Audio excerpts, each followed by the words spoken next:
NBC news 24 में आपका हार्दिक स्वागत है और आप देख रहे हैं एनबीसी न्यूज़ 24 का कार्यक्रम शख्सियत। और आज हमारे बीच एक ऐसी उम्दा शख्सियत आई है जिन्होंने एक ऐसे संगठन का निर्माण किया है जो बहुत कम समय में समाज के अंदर हो रही कुरीतियों के विरुद्ध लड़ रहा है।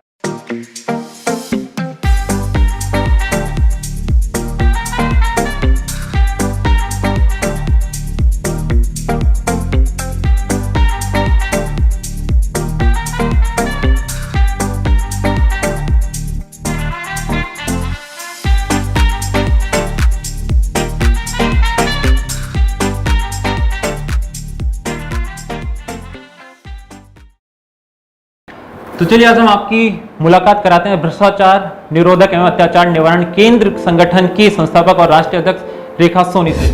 मैम आपका बहुत बहुत स्वागत। आज आप हमारे एनबीसी न्यूज़ 24 के स्टूडियो में पधारी हैं।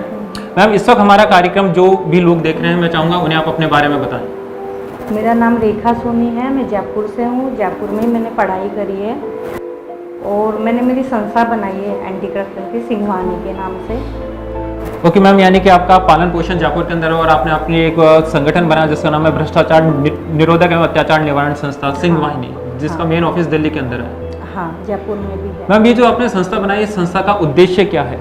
उद्देश्य यही है कि जो आज देख रहे हैं पूरे देश में क्राइम हो रहा है, अत्याचार भ्रष्टाचार फैला हुआ है, इसको रोकने के लिए बनाई गई है। आज बच्चियों के साथ रेप हो रहे हैं। मैम आपकी संस्था के अंदर एक नाम है सिंघवाहिनी और जहाँ तक मुझे ध्यान है एक और संस्था है मैम, एक बहुत ऐसा दल है विश्व हिंदू परिषद की एक संस्था है सिंघवाहिनी, जिसके अंदर महिलाओं को आत्मनिर्भर बनाया जाता है और आपने भी इसको शॉर्ट फॉर्म में सिंघवाहिनी कर रखा है। तो आपका कनेक्शन उस संस्था से है? नहीं, उस संस्था से नहीं है, पर कई संस्थाएं हमारे अंदर मिलने के लिए आ रही है, बात करने के लिए। नहीं तो आपने इसका नाम जो सिंघवाहिनी पर्टिकुलर रखा गया, इसके पीछे कोई खास वजह? शॉर्ट में आप इसको सिंघवाहिनी कहते हैं। सिंघवानी एक सिंह के ऊपर बैठने वाली कौन है? देवी है जो संहार किया है। ओके, यानी कि नारी शक्ति का रूप है। नारी शक्ति का रूप है और नारी भी क्या है? देवी रूप है। यानी कि आप ये कहना चाहती है कि नारी अबला नहीं, नारी सबला है और साथ में नारी शक्ति का रूप है, इसलिए आपने इसको सिंघवाहिनी नाम दिया। आपकी संस्था इस वक्त अभी भारत देश के कितने राज्यों के अंदर फैली हुई है? काफी राज्यों में है। काफी राज्यों के अंदर है। आपकी संस्था का भविष्य को लेकर के क्या योजनाएं हैं? योजना यही है कि ये जो भी हो रहा है इसको खत्म कराना है हमें। भ्रष्टाचार अत्याचार रेप। भ्रष्टाचार अत्याचार रेप ये आज से नहीं हो रही है, तो बहुत लंबे समय से होता आ रहा है। तो आज से पहले आपके जहन में नहीं आया कि आपको ये संस्था का निर्माण कुछ सालों पहले कर लेना चाहिए? कुछ सालों पहले ऐसा नहीं था, अभी तो बहुत ज़्यादा हो रहा है। और जब से दिल्ली का एक रेप केस हुआ है बस के अंदर, जब से तो बहुत ज़्यादा हो रहा है। क्यों हो रहा है? नहीं, क्यों हो रहा है यही तो हम जानना चाह रहे हैं। तो आपकी संस्था इस मुद्दे के ऊपर कौन सा ऐसा काम कर रही है जिससे आपकी संस्था सबसे अलग हटके? क्योंकि इस टाइप की बहुत सारी संस्थाएं आती हैं मार्केट के अंदर। आती है, वो आवाज़ नहीं उठाती। हम आवाज़ उठाएंगे। हम एक संगठन बना रहे हैं और आम जनता को भी बोल रहे हैं कि हमारे संगठन में मिलिए। तो वही मैं आपसे जानना चाह रहा हूँ एनबीसी न्यूज़ 24 के कार्यक्रम शख्सियत के माध्यम से आप ये बताएं आम जनता को कि आपका संगठन ऐसा स्पेशल क्या कर रहा है, वही तो हमें जानना है। मेरे ने अभी नई बनाई है संस्था, काफ़ी लोग जुड़ रहे हैं और मैं चाहूँगी आम जनता से कि हमारे साथ संगठन में आके और आगे जो अत्याचार भ्रष्टाचार हो रहा है जो फैला हुआ उसको रोके। अभी तो शुरुआत ही है। आपकी संस्था का जो घोषणा पत्र है आपने उसमें कुछ बिंदु डाल रखे हैं। आपने उसके अंदर कह रखा है बाल विवाह, शराब की लत, कन्या भ्रूण हत्या, महिला हिंसा, कानूनी जो अत्याचार हो रहे हैं इन सब के ऊपर आपकी संस्थाएं काम कर रही हैं। हाँ, करती है और आप बहुत अच्छे ढंग से काम भी कर रही हैं। तो आप इसके लिए कभी मतलब पुलिस स्टेशन जाती हैं जिन महिलाओं पे अत्याचार होता है उनके साथ, या आप सीधा कोर्ट का दरवाजा खटखटाती हैं? नहीं, मैं पुलिस स्टेशन जाती हूँ, पूरा मालूम करती हूँ, उसके बाद में ही हम कदम उठाते हैं।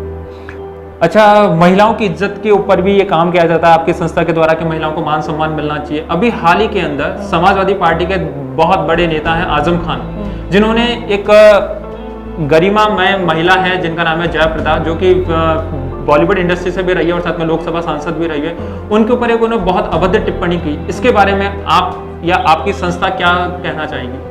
देखिए, पहले बार तो मैंने वो देखी नहीं, अभी मैंने सुनी भी मतलब सुना है, देखा नहीं मैंने। क्या जब तक मैं उसको देखूंगी नहीं, सुनूंगी नहीं, तभी मैं बोल पाऊंगी।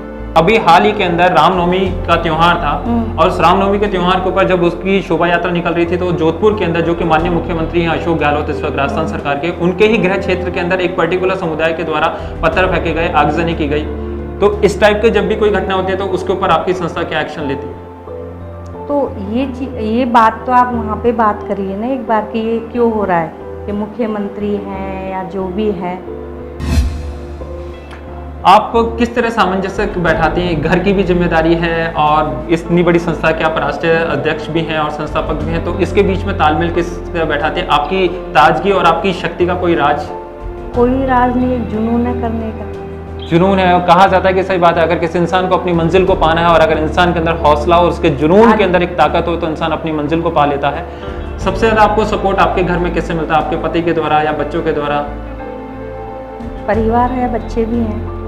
आपको इतने सारे अवार्ड मिले हैं, आपकी संस्था, आप इतना अच्छा काम कर रही है, तो इसको लेके आप भविष्य में किस जगह आप अपने आप को देखती हैं? क्योंकि आपको बहुत सारे अपराजिता फाउंडेशन की तरफ से आपको अवार्ड मिला है, आपको अभी रोटी बैंक की तरफ से अवार्ड मिला है, अभी आपको महानगर संस्था की तरफ से भी आपको अवार्ड मिला और बहुत सारी कई संस्थाओं की तरफ से आपको बहुत सारे अवार्ड मिले हैं। जब आपको इतने अवार्ड्स मिलते हैं उस वक्त आप अपने आप को कैसा महसूस करती हैं?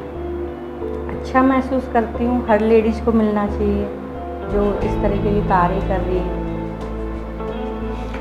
आजकल जिस तरह से छोटी बच्चियों के ऊपर भी कुछ वहशी दरिंदे टूट पड़ते हैं, स्पेशली अगर आपको कभी उनको सजा देने के लिए कहा जाए तो आप उनको किस तरह की सजा देना पसंद करेंगे? मैं चौराहे पे ले जाके उनको बिल्कुल टांग दूंगी, लटका दूंगी मैं, कि जो छोटी बच्चियों के साथ रेप कर रहे हैं। कितनी मासूम बच्चियां हैं। आपकी जिंदगी में कभी कोई ऐसा हादसा आपने कहीं देखा या हुआ जो आपके दिमाग में आया कि मुझे एक ऐसी संस्था बनानी है जो समाज की एक तस्वीर को बदल के रख दे, जो गरीब तबका जिस पे जो अत्याचार हो रहा है उस अत्याचार के खिलाफ आवाज बुलंद करे? ये संस्था इसीलिए बनाई है मैंने, ये जो देख रही हूँ मैं। मैम, आपकी संस्था बहुत अच्छा काम कर रही है और स्पेशली जिस तरह आप महिलाओं के ऊपर साथ में लड़कियों की इन पर्टिकुलर चीज़ों को लेकर के काम कर रही है, अपने आप में बहुत अच्छा काम कर रही है। उसके लिए एनबीसी न्यूज़ 24 भी आपको धन्यवाद देता है। आप आने वाले युवाओं को इस संस्था के माध्यम से क्या संदेश देना चाहेंगे? मैं यही संदेश देना चाहूँगी कि इस तरीके के अत्याचार, भ्रष्टाचार खत्म होने चाहिए, हर लोगों में एकता होना चाहिए। एनबीसी न्यूज़ 24 के कार्यक्रम शख्सियत में आज हमारे बीच में आई भ्रष्टाचार निरोधक एवं अत्याचार निवारण केंद्र की संस्थापक और राष्ट्रीय अध्यक्ष रेखा सोनी। और इन्होंने बहुत अच्छी बात कही है कि यूं तो समाज में बहुत सारी संस्थाएं हैं जो बहुत सारे काम करती रहती है, पर पर्टिकुलर इनकी संस्था महिलाओं और विशेष तौर से छोटी बच्चों जिनके ऊपर जो कुछ वैसी दरिंदे होते हैं जो उनकी इज्जत को तार तार कर देते हैं, जबकि वो मासूम नन्ही कली को ये भी नहीं पता होता है कि उसका बदन क्या है, जो करवट लेना भी नहीं जानते, जो कि 6 महीने के बच्चे के साथ में इतना घिनौना कार्य होता है। ये तमाम कार्यों को रोकथाम करने के लिए इनकी संस्था बहुत अच्छा काम कर रही है और एनबीसी न्यूज़ 24 की तरफ से इनके उज्जवल भविष्य की कामनाएं। मैम, आज आप हमारे स्टूडियो पधारे उसके लिए बहुत बहुत शुक्रिया। सब्सक्राइब करें